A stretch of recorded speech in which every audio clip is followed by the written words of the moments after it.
9 news और आपके साथ मैं हूं मीनाक्षी गुप्ता। आज सुबह की शुरुआत बड़ी खबरों के साथ।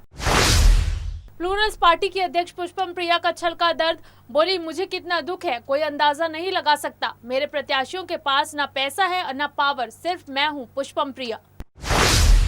मोतिहारी के चकिया के चुनावी सभा में भारी भीड़ के बीच कन्हैया कुमार ने केंद्र सरकार पर जमकर बोला हमला। नीतीश कुमार बिहार संभालने में अक्षम हो चुके हैं, अब बनेगी हमारी सरकार।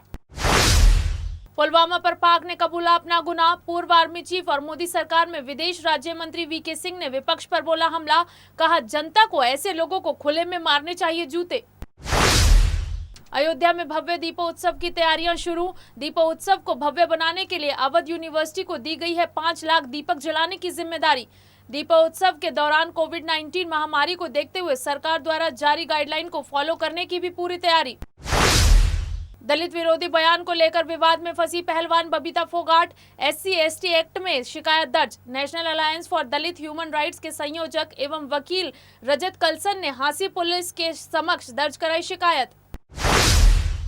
निकिता हत्याकांड में हरियाणा के गृह मंत्री अनिल विज का ऐलान, फास्ट ट्रैक कोर्ट में चलेगा केस, प्रतिदिन होगी सुनवाई।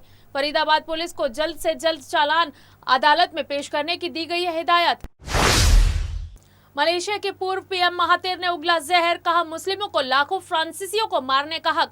अतीत में किए गए नरसंहारों के लिए लाखों फ्रांसीसी नागरिकों को मारने का भी है पूरा हक। IPL के 13वें सीजन में आज होगा डबल हेडर मुकाबला। दिल्ली कैपिटल्स और मुंबई इंडियंस के बीच खेला जाएगा पहला मैच। रॉयल चैलेंजर्स बेंगलोर और सनराइजर्स हैदराबाद के बीच होगा दूसरा मुकाबला। शादी के बाद नेहा कक्कड़ ने बदला अपना नाम, अपडेट किया इंस्टाग्राम अकाउंट। नेहा ने इंस्टाग्राम पर अपना प्रोफाइल नेम नेहा कक्कड़ के आगे लिखा मिसेस सिंह। ड्रग केस पर सुप्रीम कोर्ट के आदेश के बाद बोले रिया चक्रवर्ती के वकील, अब इसका कोई मतलब नहीं। सुप्रीम कोर्ट ने नशीले पदार्थों से जुड़े एक केस में फैसला सुनाते हुए कहा NDPS एक्ट के तहत किसी पुलिस अधिकारी या जांच एजेंसी को दिया गया आरोपी का बयान नहीं माना जा सकता सबूत। अब खबरें विस्तार से। द प्लूरल्स पार्टी की ओर से मुख्यमंत्री पद की उम्मीदवार पुष्पम प्रिया चौधरी ने सोशल मीडिया पर अपने उस दर्द का इजहार किया है जिसमें वो अपने सभी प्रत्याशियों के लिए चुनाव प्रचार नहीं कर पा रही हैं। पटना के बांकीपुर और मधुबनी के बिस्फी विधानसभा क्षेत्र से खुद चुनाव लड़ रही पुष्पम ने ट्वीट कर अपनी बात रखी और कहा कि मेरे प्रत्याशियों के पास पैसा और पावर नहीं है, सिर्फ मैं हूँ। बिहार के चुनावी समर में आज एक बार फिर कन्हैया कुमार की जोरदार एंट्री हुई। कन्हैया कुमार मोतिहारी के चकिया में चुनावी सभा को संबोधित करने पहुंचे। सभा में कन्हैया कुमार के दूसरे निशाने पर नीतीश सरकार रही, जहां उन्होंने सुशासन को पूरी तरह से फेल बताने में कोई कसर नहीं छोड़ी। कन्हैया कुमार ने नीतीश कुमार और बीजेपी की सरकार पर कई आरोप लगाए। उन्होंने कहा कि नीतीश कुमार आप बिहार को संभालने में अक्षम हो चुके हैं। पुलवामा हमले के पीछे पाकिस्तान ने अपना हाथ होने की बात स्वीकार ली है, जिसके बाद भारतीय जनता पार्टी के नेता केंद्र सरकार पर सवाल उठाने वालों पर ही मुखर हो गए हैं। पूर्व आर्मी चीफ और मोदी सरकार में विदेश राज्य मंत्री वीके सिंह ने विपक्ष पर हमला बोला है।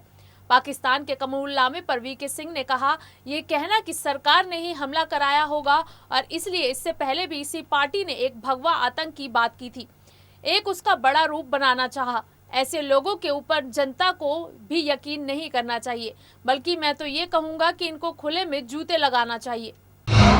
अयोध्या में भव्य दीपोत्सव की तैयारियां शुरू कर दी गई हैं। इस बार दीपोत्सव को भव्य बनाने के लिए अवध यूनिवर्सिटी को 5 लाख दीपक जलाने की जिम्मेदारी दी गई है। इसके चलते विश्वविद्यालय ने 6 लाख दीपकों की सप्लाई का टेंडर भी निकाल दिया है। 11 नवंबर से 13 नवंबर तक होने वाले इस कार्यक्रम के लिए दीपोत्सव की जगह भी चुन ली गई है। बाकी अन्य सभी तैयारियों पर भी जोर पर है। इस दीपोत्सव के मौके पर सरयू के तट पर कुल 24 बड़े और छोटे घाटों को रोशनी से चमकाने के लिए तय कर लिया गया है। इस दीपोत्सव को Guinness book of world records में भी शामिल कराए जाने की प्लान है। हरियाणा के बड़ौदा में हो रहे उपचुनाव में बीजेपी उम्मीदवार अंतर्राष्ट्रीय पहलवान योगेश्वर दत्ता के लिए चुनाव प्रचार करने पहुंची। 2014 कॉमनवेल्थ गेम्स की स्वर्ण पदक विजेता पहलवान बबीता फोगाट अपने बयान को लेकर फंस गई हैं। बबीता फोगाट द्वारा अपने भाषण में दलितों के बारे में जाति सूचक शब्द का इस्तेमाल किए जाने को लेकर उनके खिलाफ हरियाणा पुलिस में शिकायत दर्ज की गई है। बल्लभगढ़ में हुए निकिता कांड की सुनवाई फास्ट ट्रैक कोर्ट में होगी। रोजाना इस मामले की सुनवाई की जाएगी।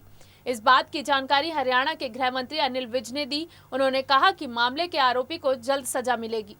फरीदाबाद पुलिस को जल्दी से जल्दी चालान अदालत में पेश करने की हिदायत दी गई है। वहीं प्रदेश के गृह मंत्री अनिल विज ने कहा कि बल्लभगढ़ प्रकरण की जांच एसआईटी अब 2018 से करेगी।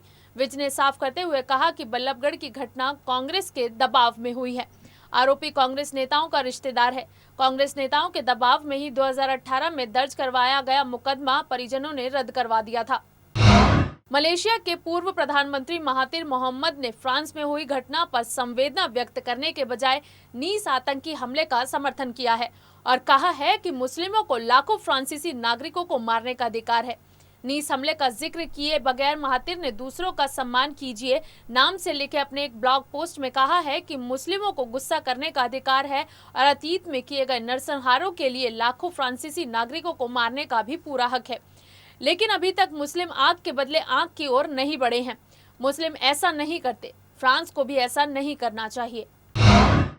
आज आईपीएल के 13वें सीजन में डबल हेडर मुकाबला होने वाला है। पहला मुकाबला दिल्ली कैपिटल्स और मुंबई इंडियंस के बीच होगा, जो कि दुबई के दुबई इंटरनेशनल स्टेडियम में 3:30 बजे खेला जाएगा और दूसरा मैच रॉयल चैलेंजर्स बैंगलोर और सनराइजर्स हैदराबाद के बीच शाम 7:30 बजे शारजा स्टेडियम में खेला जाएगा।